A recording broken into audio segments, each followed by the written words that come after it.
Manfaatan digitalisasi dan juga transformasi cara kerja seperti apa begitu ya agar mungkin industri pangan ini atau produktivitas pangan ini ke depannya lebih bisa meningkat lagi. Ya, terima kasih Sinta. Jadi kalau bicara kita tentang transformasi digital ya, ini memang tidak ada henti-hentinya. Selalu ada inovasi-inovasi yang kita ketahui, kita peroleh ya.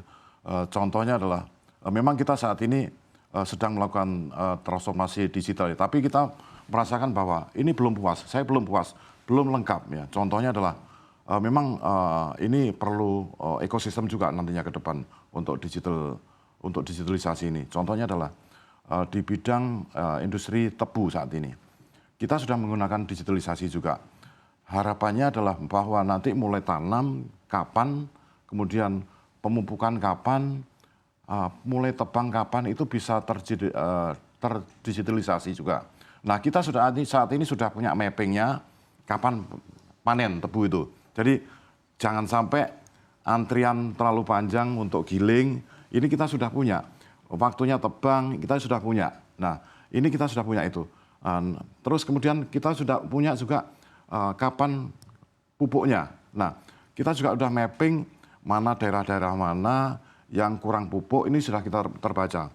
Nah harapannya ke depan ini juga menjadi ekosistem. Contohnya adalah kalau misalnya pupuknya kurang, maka petani atau pengawas kebunnya atau ahli tanamannya di situ itu bisa mendapatkan notifikasi. Oh daerah ini ada kurang pupuknya. Nah sementara ini kita belum mengarah ke situ karena kita baru baca, oh ini kurang, tapi baru instruksi dari towernya. Nah nanti ke depan para pengawas kebun, para juru kebun ini harapannya adalah bisa langsung notifikasi, ini daerah ini kurang pupuk, oh ini saatnya sudah panen. Nah, yang kita baru baca adalah dari tower kita bisa baca di situ bahwa ini sudah saatnya panen, ini kurang pupuk. Nah, nanti ke depan kita akan sempurnakan ekosistem digital ini, petani pun pengawas kebun pun akan tahu. Jadi mereka, oh ini akan kita lakukan apa, tindak lanjutnya apa. Jadi seperti itulah digitalisasinya. Itu di bidang tebu ya. Kalau di industri gulanya sendiri, kita udah tahu. Jadi kapan gula masuk, ya terus berapa lama antrian tebu ini. Kita hindari maksimum 8 sampai 24 jam lah. Memang kita ketahui bahwa antrian tebu saat ini cukup banyak ya, tapi kita harapkan tidak ada lebih dari 24 jam karena kalau itu lebih maka akan menurunkan rendemen. Dan selama produksi itu kita kontrol juga untuk produksinya jangan sampai mesin juga berhenti. Kita mulai melakukan maintenance juga secara rutin. Ini juga ada terdigitalisasi semuanya di dalam satu monitor dashboard juga. Saya kemarin juga ke pabrik, saya lihat ini kurang apa itu bisa terdeteksi juga gitu, Sinta. Jadi itu dari industri gula. Belum lagi padi ya.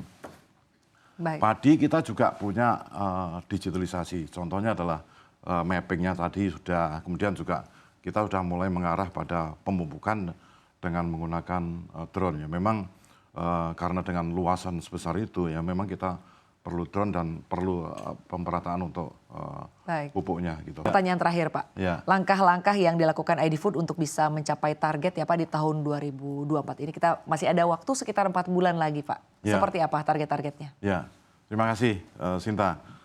Sisa 4 bulan ini ya tentu bagaimana kita memanfaatkan waktu secara efektif ya. Pertama dari sisi karena sekali lagi komoditas atau portofolio kita yang terbesar adalah gula ya, kita maksimumkan dari industri gula sendiri. Bagaimana proses produksi ini berjalan lancar, kemudian juga dari sisi produktivitas tebunya juga bisa kita proses dalam mesin atau pabrik gula, kemudian juga dari sisi rendemen kita juga kita jaga, sehingga harapannya adalah bahwa kita di tahun 2024 ini kita bisa mencapai target ya, yang telah ditetapkan, yaitu 296.000 ton ya untuk target gula yang kita proses ini. Nah ini sudah mungkin lebih dari 10% dari produksi nasional ya. Harapannya seperti itu, sehingga tahun ini dengan revenue gula yang membaik, tentu harapannya adalah juga kita portofolio gula akan membaik dan dampaknya kepada perusahaan juga. Yang kedua adalah selain gula juga kita mulai refocusing bisnis juga di bidang tadi benih, kemudian juga di poultry, kita juga punya industri poultry, terus di perkebunan ada sawit dan teh juga, dan juga di industri perdagangan. Kita punya PPI, Perusahaan Perdagangan Indonesia, punya PT Berdikari, punya PT Nusindo, dan juga punya perusahaan-perusahaan yang lain yang menopang bagaimana mencapai target di tahun 2024 ini. Jadi masih ada sisa waktu ini kita maksimalkan.